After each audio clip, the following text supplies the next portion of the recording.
Baik, Assalamualaikum warahmatullahi wabarakatuh. Di Historia The Series Part 6. Alhamdulillah kita sudah sampai di part 6. Dan ini kita ucapkan terima kasih kepada Ketua Umum Yayasan Historia Tangsel yang telah mewadahi kita semua untuk bisa dengan baik. Di suasana yang sejuk ini, Alhamdulillah kita akan membersamai bersama Ketua kita, Ketua Bawaslu Kota Tangerang Selatan, Bang Muhammad Aceh. Dan di sini temanya menarik sekali ya. Tema yang kekinian. Menguasai pemilu, menjaga demokrasi. Waduh, kata produk di depan, kata ininya di belakang. Sebenarnya yang menarik itu demokrasi.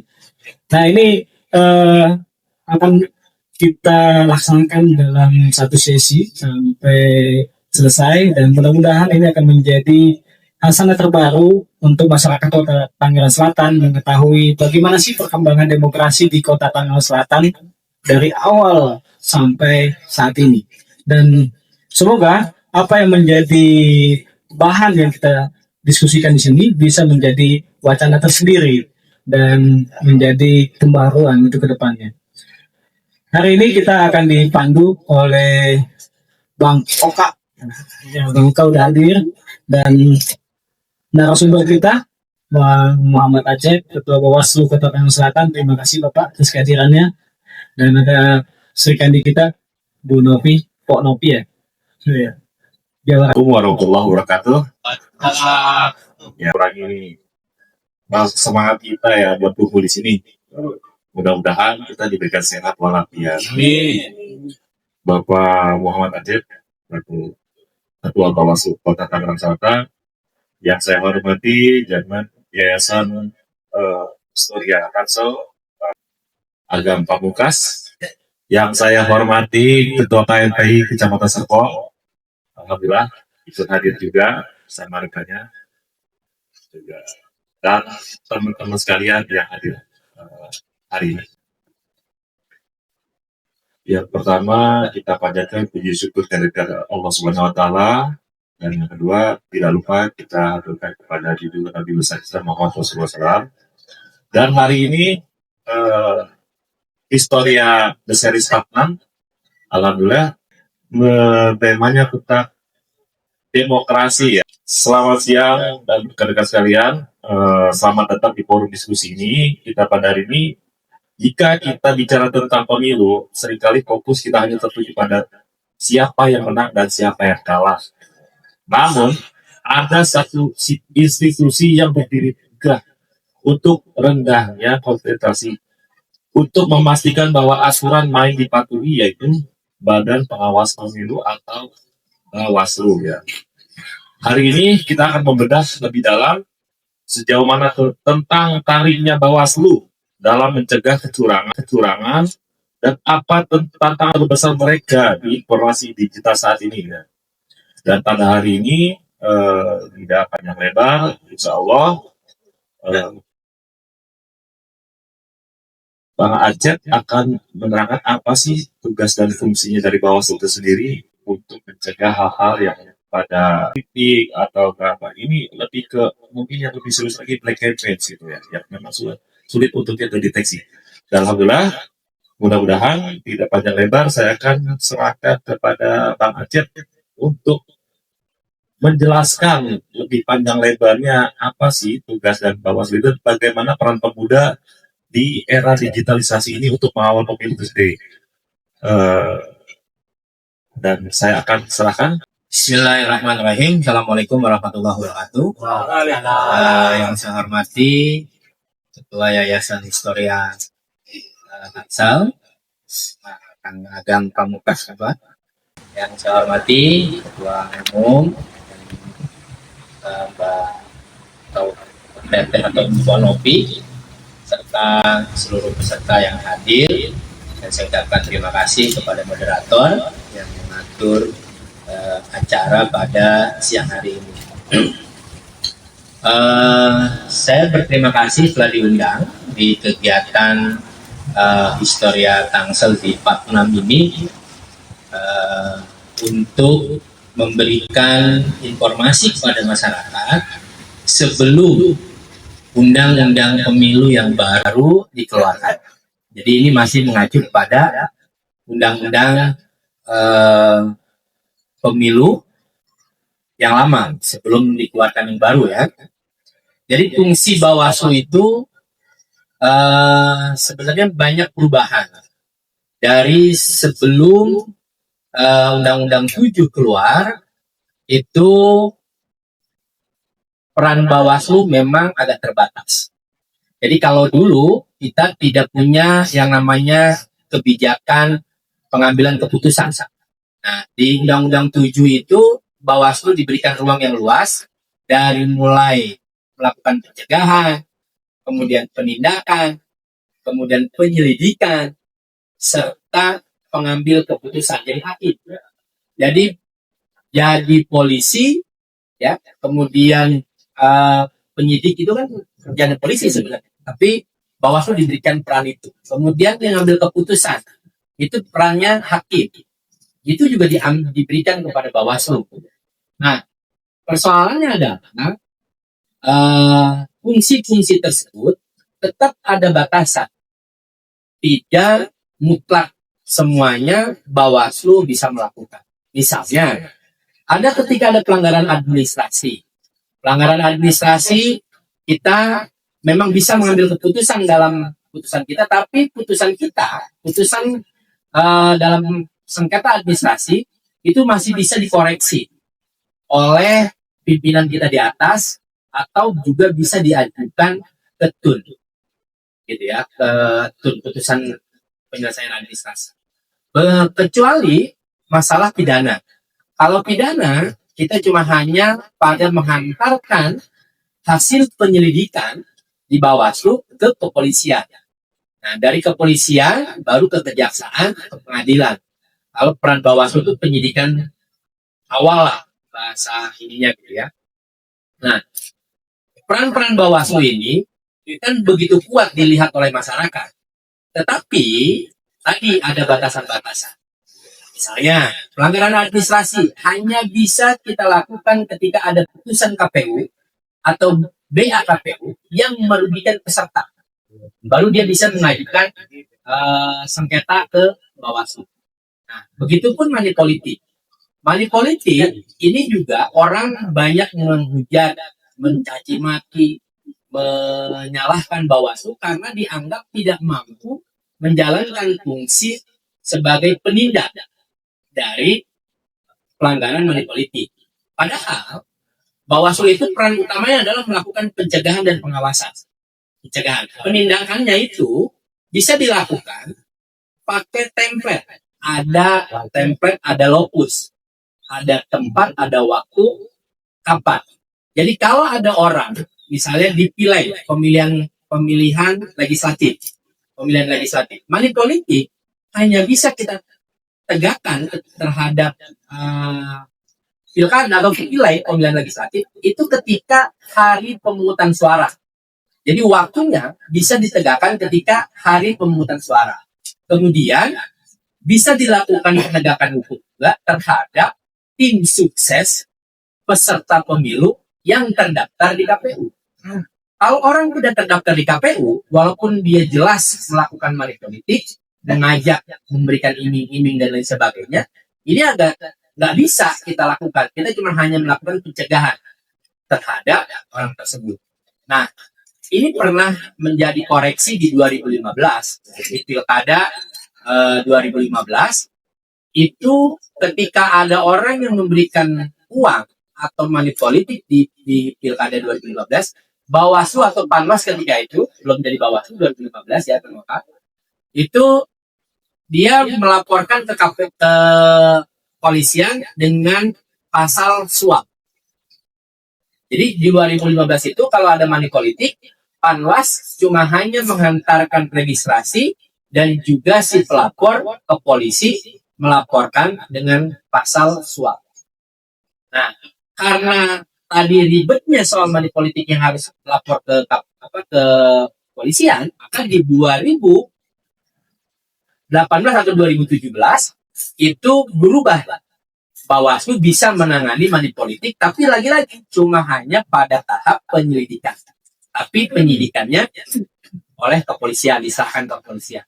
Nah, itu beberapa yang agak sulit dalam penegakan hukum karena ada waktu dan ada tempat. Kapan kejadian, di mana, kemudian siapa yang melakukan. Kemudian siapa yang melakukan ini tadi sudah ada daftarnya. Dia tim sukseska, dia peserta pemilu kan, atau dia calegnya. Itu baru bisa ditegakkan. Tapi di luar itu tidak bisa terjadi. Nah, itulah yang terjadi pada 2020. Jadi 2019 ada seseorang yang membagikan uang terang-terangan dari atas panggung. Jangan lupa pilih presiden A. Nih, presidennya pilih ya. Saya pendukung dia. Jangan lupa nanti ke TPS pilih dia. Bawaslu nggak bisa ngapa-ngapain. Nggak bisa menangkap karena orang tersebut bukan tim sukses. Bukan yang terdaftar di KPU. Tapi ketika dia melakukan hal yang sama di 2020 ketika pilkada, dia kena. Kenapa? Karena di pilkada pasalnya adalah setiap orang. Jadi di pilkada itu pasalnya setiap orang. Mau dia tim sukses, mau dia bukan. Kalau di pilkada setiap orang. Dan begitu kagetnya dia mengatakan bahwa ketika ditangani oleh Bawaslu, kemarin 2019 sih bagi-bagi uang ditangkap oleh Bawaslu. Kok sekarang bisa ditangkap? Itulah pemahaman masyarakat yang belum mengerti tentang aturan. Karena aturan ini dibuat oleh DPR yang punya kepentingan terhadap dirinya dan juga terhadap proses mereka jadi.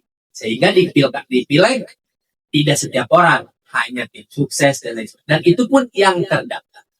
Itu. Nah, di pilkada kenanya setiap orang. Waktunya kapan saja. Jadi kalau di pileg hanya pada hari pemungutan suara. Tapi kalau di pilkada mau pemungutan suara, di kampanye dan lain sebagainya kena. Nah, itulah perbedaannya undang-undang ini. Sehingga Bawaslu dianggap tidak punya peran dan hanya sampai ompong atau macan ompong. Tidak bisa ngawasin tapi tidak bisa menindak. Karena pasalnya gitu ya, pasal yang ada dalam undang-undang yang bisa kita tegakkan. Lagi-lagi fungsi pengawasan dan fungsi pencegahan lah yang harus dikedepankan. Nah, di undang-undang yang akan datang diterbitkan, kita nggak tahu nih. Saya sebagai ketua Bawaslu dan juga di penegakan hukum, saya sih berharap money politik ini dikembalikan aja ke kepolisian. Jadi jangan di Bawaslu. Jadi kembalikan lagi ke kepolisian, yaitu pakai pasal suap. Kan jelas tuh kalau pasal suap. Suap itu kan kalau dalam undang-undang KUHP itu kan Rp1.000. Kan gitu ya, Rp1.000. Nah, Rp1.000 itu udah masuk dalam kategori suap gitu ya. Nah, itu beberapa hal yang bisa saya sampaikan. Mungkin Kang Oka nanti teman-teman juga bisa explore lagi lewat pertanyaan-pertanyaan dan saya bisa mengutip. Nah, lagi ini black campaign. Lagi-lagi tadi soal aturan.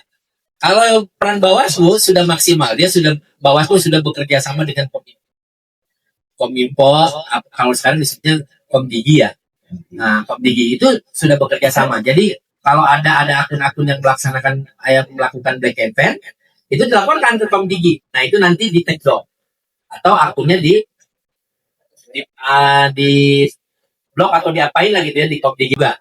Yang jelas itu ada kerjasama Bawaslu dengan Komdigi. Kemudian black campaign ini kan agak rumit di Bawaslu begini. Misalnya Bawaslu menemukan ada akun yang melakukan black campaign, bukan menjelekan ya, artinya menuduh orang itu berbuat sesuatu padahal nggak melakukan itu, kan black campaign gitu. Kalau negatif itu kan misalnya ketua Bawaslu hitam, jelek, kakinya banyak orangnya, misalnya gitu. Itu kan memang kampanye negatif bahwa emang dia hitam, jelek, gitu kan, ini banyak orang yang benar. Tapi kalau dibilang bahwa misalnya orang itu pernah menerima uang dari seseorang calon presiden 100 miliar, kan itu black campaign baru namanya. Nah, dilihat itu akunnya. akunnya ini yang didaftarkan di KPU atau tidak? Tim sukses atau bukan?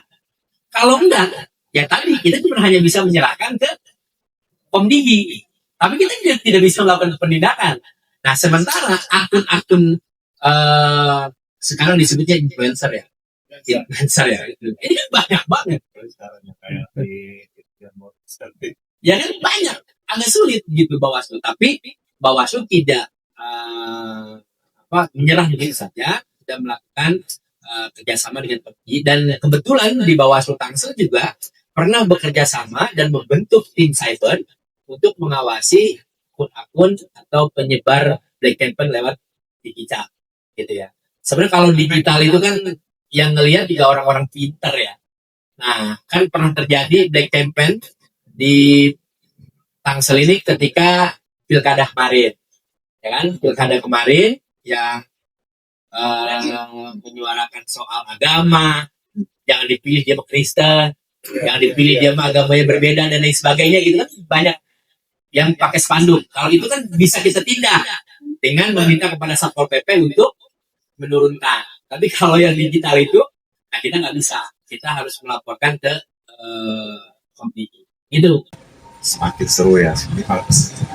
Itu memang rada sulit ya gitu kalau perihal masalah digital itu ya. Kemudian nanti kita akan terus seiring berkembangnya teknologi semakin canggih dan semakin banyak cara-cara untuk mencegah hal-hal tersebut.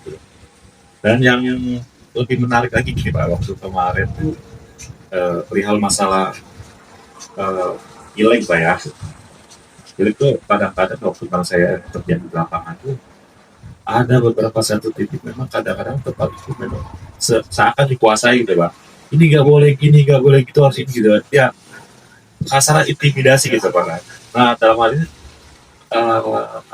peran-peran ini memang sebetulnya yang menindak itu ada bagian bagian dari demokrasi Pak, itu demokrasi ya yang tadi ya. Demokrasi itu saya merasa belum berjalan maksimal karena memang secara kenyataannya kemarin ada beberapa tempat wilayah ketika kita masang satu spanduk hal kecil gitu, ini nggak boleh gitu Pak. Ini jalannya udah jalur ini, jalur A, jalur B, macam gitu. Nah juga ada yang memang boleh tapi dengan hal-hal yang terkesan kita tuh di pojokan atau apa gitu. Jadi kita memang ruang gerak kita terbatas, sedangkan memang negara ini negara demokrasi gitu. Kita harus bisa menyuarakan segala sesuatu ya sesuai dengan hak dan keinginan kita gitu. Tapi kenapa terjaga dengan hal itu Pak? Gitu. Jadi menurut saya yang saya pertanyakan sebenarnya di Indonesia demokrasi sudah berjalan dengan maksimal atau belum juga, karena memang yang saya lihat di lapangan itu ya kayak gitu. Banyak intimidasi kecil, bahwa misalkan mungkin dari RT, dalam kita memang ruang gerak kita terbatas gitu Pak.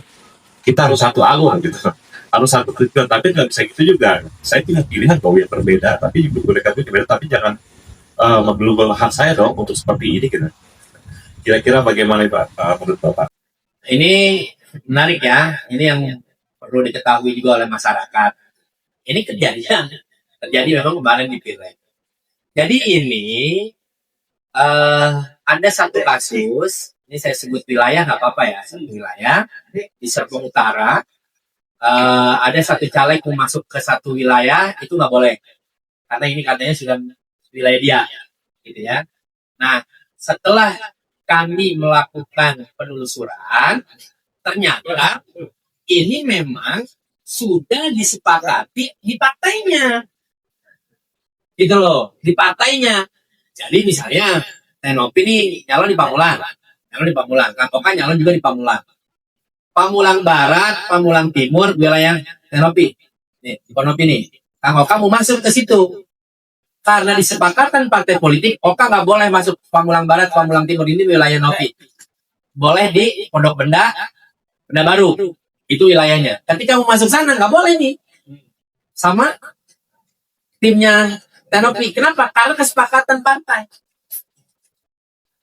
partai. Nah, ketika Kang Oka ini protes, ngomong nih sama bawah, saya mau masuk ke sana nggak boleh, tim sukses saya mau masang gambar di sana nggak boleh, diturunin dan sebagainya. Mana buktinya? Ada nggak fotonya? Mana ucapan larangannya? Laporin ke bawah. Nggak mau. Ketika ke Bawaslu menelusurin, ternyata ini kesepakatan di partai.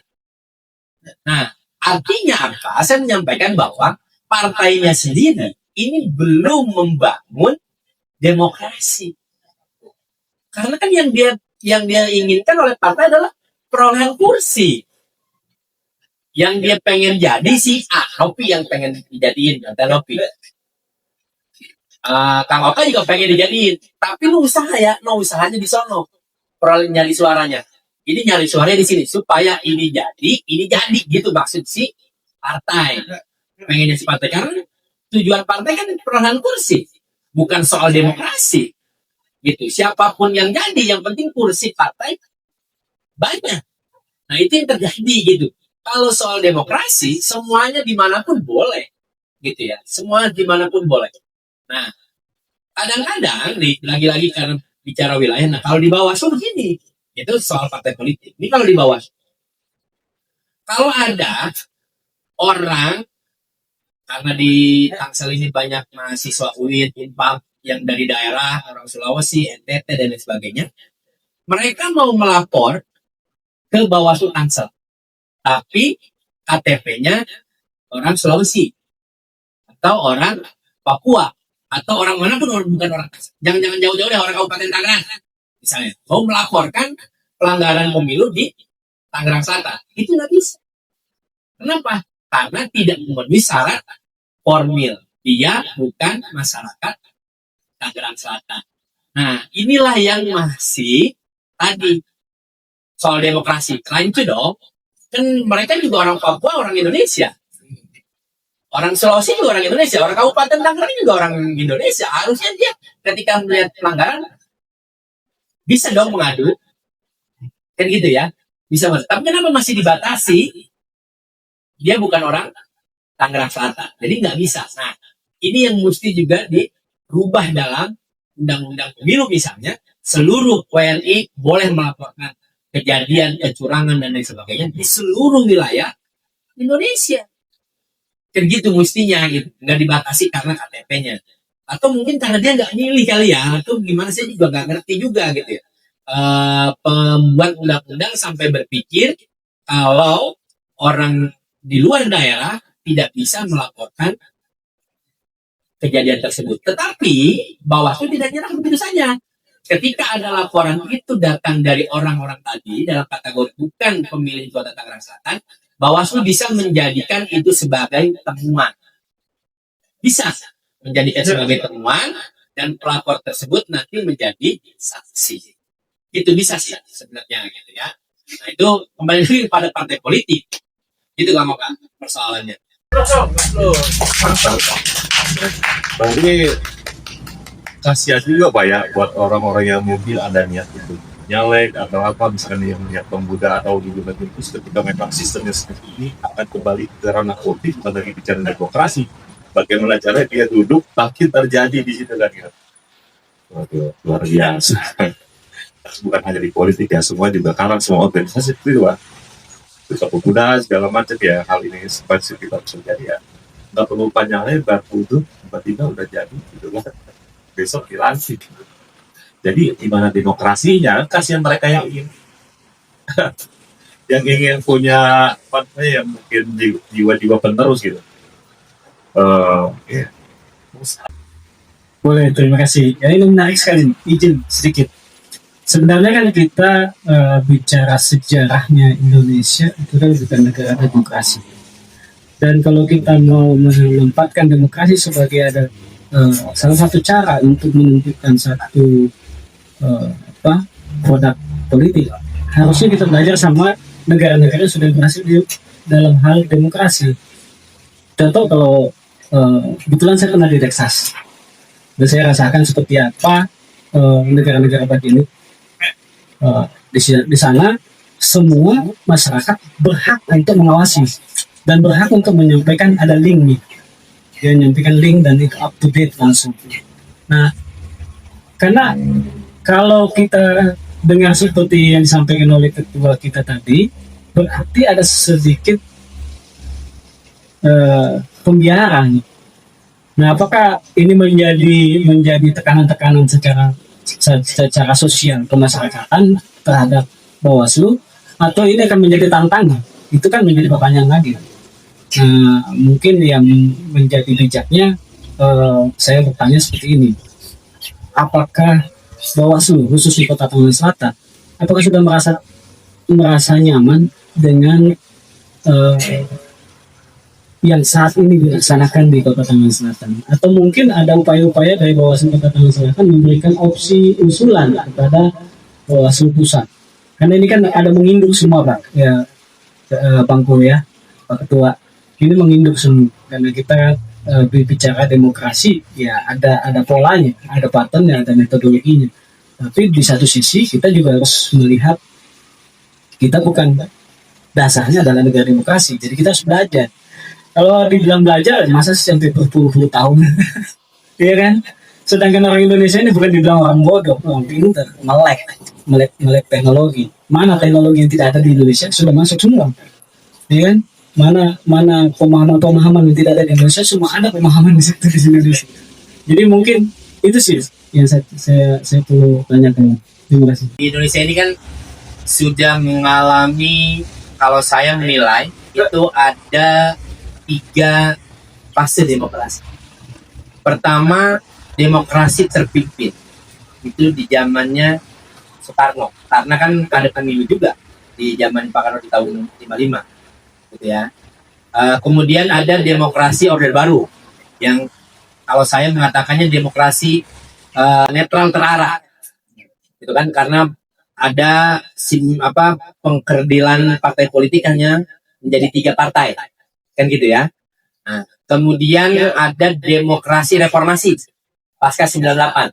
Nah, ternyata di fase demokrasi reformasi ini banyak muncul masalah. Kalau dulu di demokrasinya Soeharto 32 tahun dia merdeka, yang menjadi persoalan adalah bagaimana penggiringan pemerintah untuk memenangkan Golkar. Kan gitu, hanya itu tuh. Ya kan, seluruh ASN memilih partai Golkar. Di zamannya soal itu kita tidak bisa pilih. Kemudian di demokrasi reformasi ini bukan lagi pengarahan, tapi ini sudah demokrasi korupsi. Dulu korupsi di partai politik itu cuma hanya terbatas. Tapi sekarang semua partai politik ikut korupsi. Kalau saya lebih dari 3 kan banyak berarti gitu ya. Makanya saya mengatakan sebenarnya kalau dalam menggunakan kaidah bahasa Arab 3 banyak udah bisa kita katakan semuanya. Begitu juga kalau pakai kaidah bahasa Inggris 2 ini jamak gitu ya. Nah, bukan berarti semua partai ini tidak baik. Tapi faktanya itu partai yang kita anggap agamis saja ternyata ada kasus korupsinya. Kan begitu ya. Nah, yang saat ini menjadi kegundahan kita mestinya pasca demokrasi reformasi ini, kebetulan kami di Bawaslu ini kan sekarang pakai periodisasi 5 tahun. Nah, sedangkan demokrasi yang kita jalani dari zaman Soekarno, kemudian Soeharto, dengan 7 presiden yang sudah kita lalui, ini kan demokrasi rutinitas. Kalau saya lihat di agama itu rutinitas begini. Kalau bulan Mulud pasti ada Maulid Nabi. Tanggal 25 Desember pasti Natalan. Kalau hari Jumat ada, kalau di agama Hindu itu Jumat Agung. Itu kan rutinitas tuh. Rutinitas yang terus dilaksanakan. Nah, demokrasi yang kita jalani hari ini juga demokrasi rutinitas yang dilaksanakan setiap 5 tahun masyarakat nyoblos. Tapi fungsi demokrasi masyarakat nggak tahu. Coba sekarang hasil pemilihan 2024 yang dihasilkan dalam pemilihan 2024, pertama pilih wali kota, presiden, DPD. Sekarang setelah masyarakat memilih, bisa nggak masyarakat menurunkan mereka? Karena sudah tidak seaspirasi lagi. Kan nggak bisa. Karena demokrasi ini cuma hanya rutinitas dan punya kelompok seseorang. Siapa itu? Pertama, partai politik yang disebut dengan peserta. Kedua, calegnya sendiri. Ketiga, penyelenggara. Nah, sementara penyelenggara tidak bisa melaksanakan mengawasi demokrasi setelah pemilihan selesai. Selanjutnya apa? Nggak ada.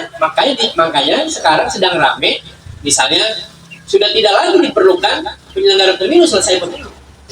Tapi tidak ada lagi yang diawasi oleh Bawaslu, tidak ada lagi yang dilakukan oleh KPU. Nah, maka sekarang sedang gencar penyelenggara pemilu melakukan sosialisasi untuk pemilu 5 tahun yang akan datang. Lagi gencar. Tetapi gencarnya pun ini harusnya memberikan pembelajaran ke masyarakat. Gitu. Kemudian masyarakat apa yang harus mereka lakukan setelah mereka milih? Apakah cukup dengan 100.000 ketika mereka datang ke TPS, 200.000 atau 900.000 dengan PIP-nya, dijanjiin PIP? Enggak. Tapi setelah jadi harus diawasi mereka kerjanya. Toh sekarang coba kalau musrenbang, ini nggak usah jauh-jauh saya bicara, karena musrenbang itu seluruh perwakilan dewan itu pasti hadir. Tetapi suara rakyat yang tadi pengen ada tempat sampah di kecamatannya sendiri, pengen punya tempat sampah di kelurahannya sendiri, enggak terwujud, Pak. Kenapa? Karena sudah ada itu yang namanya nomenklatur APBD. F1, F2, F3. Suara rakyatnya di mana di situ? Nah, ada. Yang ada suara F1. Ya. Yang ada suara di mana demokrasinya? Sementara demokrasi kita itu tadi masih rutinitas. Bagaimana sekarang sedang rame, kemarin sempat viral soal status tanah. Demokrasi tanah kita di mana? Nggak ada demokrasi tanah kita. Jadi mungkin yang pernah punya sertifikat, coba lihat di sertifikat. Di situ adalah sertifikat surat hak milik atas tanah. Atas tanah. Yang atas tanah berarti gedung, pohon. Jadi kalau di atas tanah itu ada ganja, maka itu dikatakan punya dia, punya orang yang punya tanah. Tapi kalau di dalam tanah ada emas, diambil oleh negara. Katanya untuk kepentingan rakyat. Enggak. Buktinya Pongkor ada gurandil, ditangkapin. Ya, baru ini tadi berita pagi di Bangkalan, sumur dibor 150 meter keluar pertalite. Yang saya bingung itu kok bisa langsung pertalite ya? Kapan diolahnya ya? Itu bisa langsung pertalite ya? Dan itu langsung ditutup oleh Muspika, ya kan? Langsung ditutup dan ya itu tadi nanti jadi milik negara itu. Itu karena nah itu Indonesia tuh hebat, Pak. Indonesia tuh hebat. Ada yang lagi ngegali tanah, langsung ada batangan emas. Ya kan? Ada langsung batangan emas, nggak lagi diayak gitu ya. Ada langsung merek POC. Nggak taunya Kuningan Sari.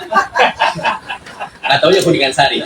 Jadi demokrasi di kita ini, di Indonesia khususnya, saya melihat ini masih demokrasi rutinitas. Tapi demokrasi secara keseluruhan ini belum. Contohnya ya tadi demokrasi tentang pemikiran. Saya khawatir juga nanti historia kalau bikin-bikin kayak gini, ada bahasa-bahasa yang mengkritiki dan lain sebagainya, bisa kena pidana juga. Itu karena demokrasinya dibatasi cuma hanya rutinitas nyoblos, Pak. Tidak ada demokrasi bebas ngomong. Sekarang undang-undangnya ada. Ketika demo dan lain ini di muka umum tangkap. Dan kalau demo nggak bisa ngajak ya bukan demo namanya. Diskusi kayak begini. Tapi coba ketua Yayasan Historia ini kan orang terkenal, orang hebat yang membuat pendirian Tangsel. Undang wali kota hadir di sini. Dialog dengan masyarakat. Coba. Keren. Kalau yang hadir di Musrenbang itu sudah dipilih. 5 tokoh delegasi, tokoh pemuda, tokoh Karang Taruna, tokoh agama udah dipilih 5 orang. Yang mereka tuh ngomong juga gimana ya gitu. Mungkin kalau di sini, nah itu bebas bicara. Ngomong sama wali kota, ngomong sama Pak Ben atau Pak Pilar. Gitu. Coba. Kalau saya kan lihat, aduh, ini potensi di Tangsel tinggi, tapi tidak pakai demokrasi. Demokrasi itu kan ruhnya dari rakyat, oleh rakyat, untuk rakyat. Tapi faktanya, parkir punya siapa? Hah? Proyek gorong-gorong punya siapa? Ada nggak si Nunu bikin gorong-gorong? Kan enggak. Yang kerjanya orang mana? Orang Kuningan. Ya? Orang mana? Bukan kita nyanyiin apa kedaerahan gitu, bukan ya? Gitu bukan. Tapi di Tangsel sendiri masih ada yang butuh gitu loh. Ada yang butuh kayak gitu. Gitu. Ini parkir di Alfa aja ditangkepin. Demokrasinya di mana? Nah itulah yang saya menginginkan. Demokrasi kita itu tidak hanya sebatas rutinitas.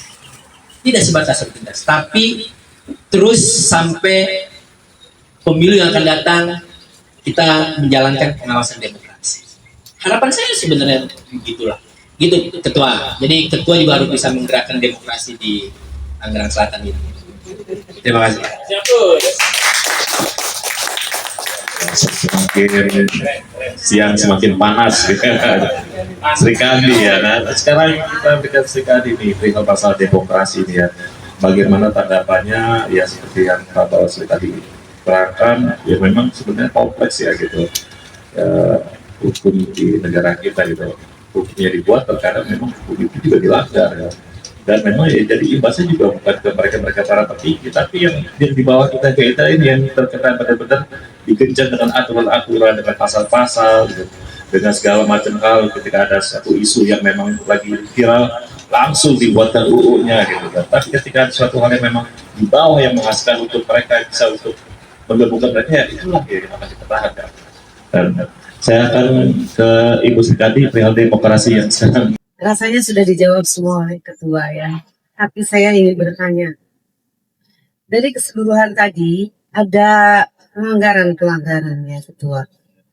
Ini bagaimana Bawaslu bertindak jika terjadi pelanggaran itu melibatkan pejabat? Apa langkahnya? Lalu apakah sudah membuat efek jerah? Itu saja. Singkat padat. Terima kasih.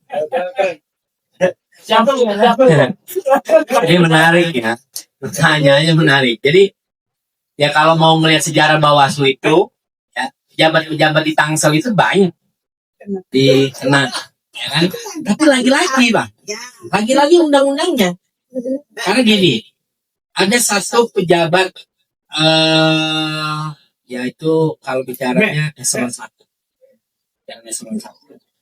Soal netralitas penyelenggara, bukan netralitas ASN, soal netralitas. Terbukti dia, ya kan? Kan kita nggak bisa menghukum langsung. Kita serahkan ke komisi ASN. Dan ternyata komisi ASN pun nggak bisa menghukum langsung. Mereka menyerahkan kepada pejabat pembinanya di wilayah tersebut. Siapa? Itu wali kota. Dan ketika dihukum melalui kota, menguntungkan dia gimana?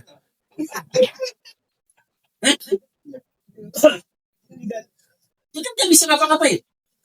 Ya kan, orang habis kena Bawaslu, naik, ya kan, jadi kepala dinas. Karena hukuman Bawaslu terbukti, naik, jadi camat. Di sono evolnya pertama kota tua, tapi di sono kejadiannya Ya itu, ya, ini se Indonesia. Ya, ini se Indonesia. Karena apa? Pejabat ASN itu kan gini, dia bisa diberhentikan. Pertama, kalau dia melanggar, pertama dia diberikan surat peringatan. Pertama. Kedua, berikan surat peringatan. Ketiga, surat peringatan lagi. Keempat, baru dia tidak boleh naik jabatan. Belum dipecat nih, tidak boleh naik jabatan. Dia taruhlah di sana didem apa segala macam. Kalau dia berbuat lagi baru. Nah, kalau perbuatannya pidana, itu kalau sudah ada inkrah di atas 5 tahun, diberhentiin. Tapi kalau dihukum cuma setahun, tetap masih jadi pegawai. Jadi tetap masih jadi pegawai. Itu ya gimana gitu loh. Ya pengen jelek nggak ada. Iya, nggak ada. Jelasnya nggak ada orang dibilang melanggar dibayar sih malah dapat. Jadi ketahuan. Oh ini betul gua. Ini betul saya ini mending.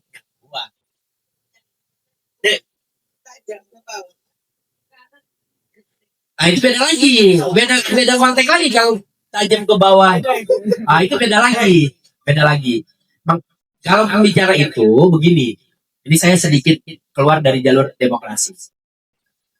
Hukum di Indonesia ini kan mengacu kepada hukum Belanda. Kolonial ya, hukum kita ini, gitu ya. Nah, yang namanya hukum Belanda ini kan ya kalau saya sebagai orang Islam, baik ini mah emang buatan orang-orang non Muslim, kan Belanda non Muslim, ya kan buatan Muslim. Kalau kita ya pakai hukum Islam kan gitu ya. Baru ada efek jerahnya, korupsi, potong tangan. Ada yang jelas efek jerahnya.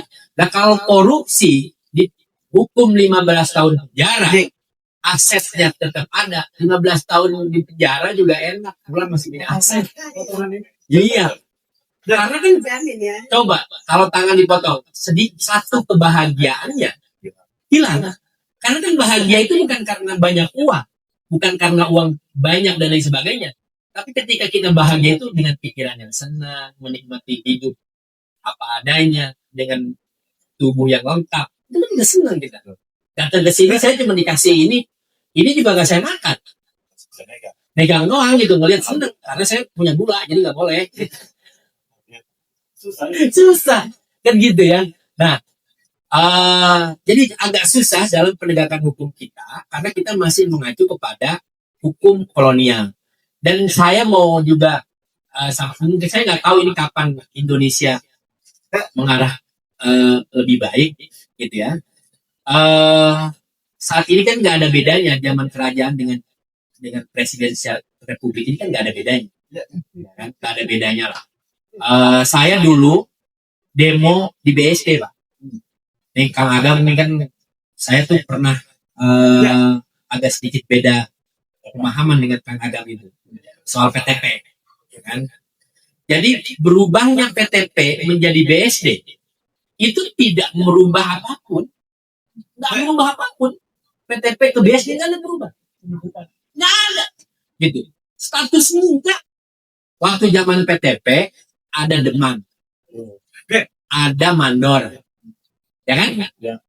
Kemudian ada tukang nyari karet, ya kan? Nah, pas itu jadi BSD sama. Tadi yang jadi mandor security, kan gitu. Terus yang nyari karet berubah menjadi nyari apa? Semen yang tercecer-cecer, nyari bata yang tercecer-cecer, sama. Cuman hanya berubah itu saja. Maka nggak ada perubahan ketika BSD dengan PTP itu nggak ada. Tetap melahirkan feodal. Orang pengen jadi security bayar, apa namanya, nasi upeti. Dulu juga sama, upeti juga. Sampai sekarang sama. Nggak ada beda ya. Terus demokrasi kita gimana gitu loh. Kalau masih camat ngasih upeti ke wali kota, lurah masih ngasih upeti ke camat, kan sama aja, nggak merubah.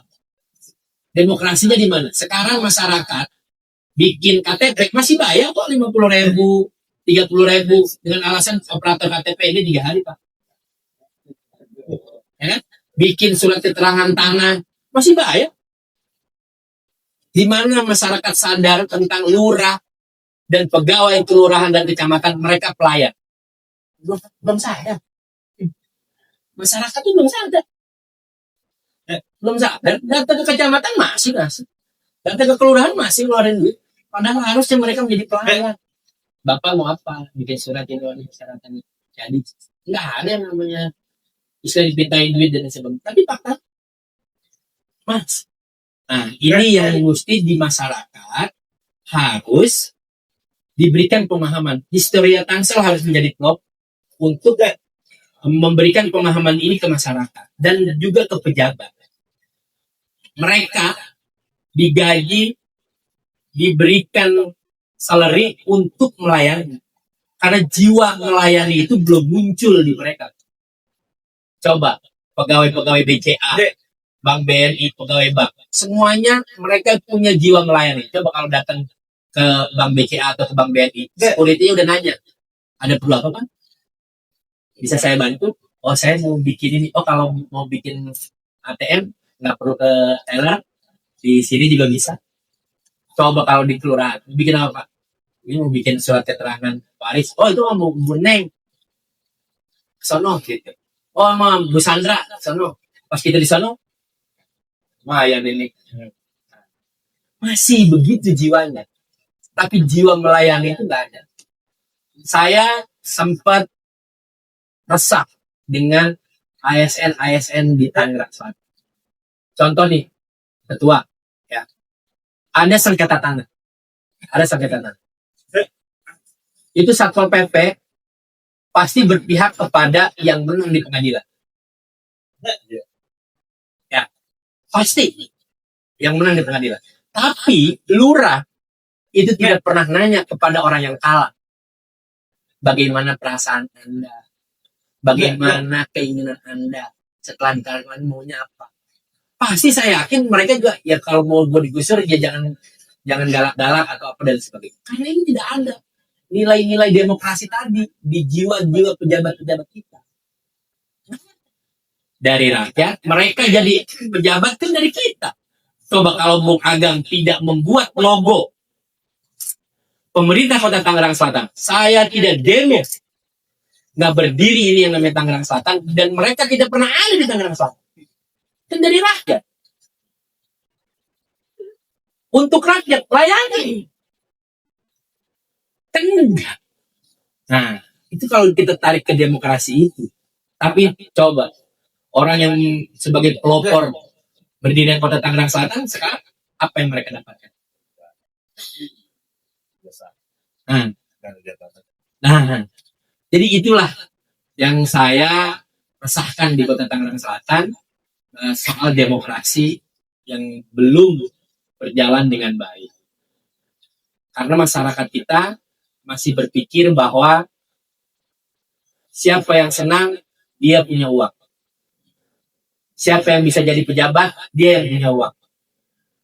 Dia bisa jadi anggota dewan karena dia punya uang. Terus kapan kesempatan kita? Kesempatan kita kapan? Toh yang jadi dia lagi aja. Si Nunu bisa jadi ketua KNPI karena mantan PPK. Kalau bukan mantan PPK nggak bakal. Iya. Gitu.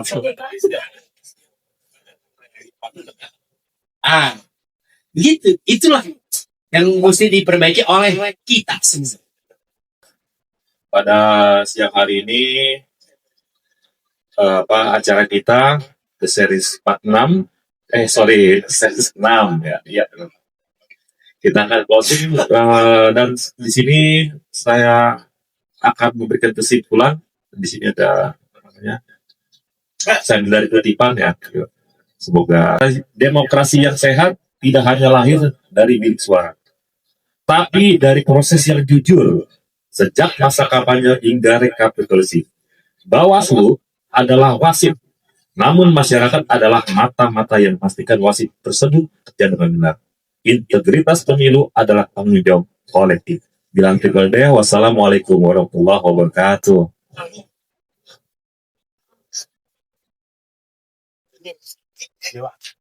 Closing kamera.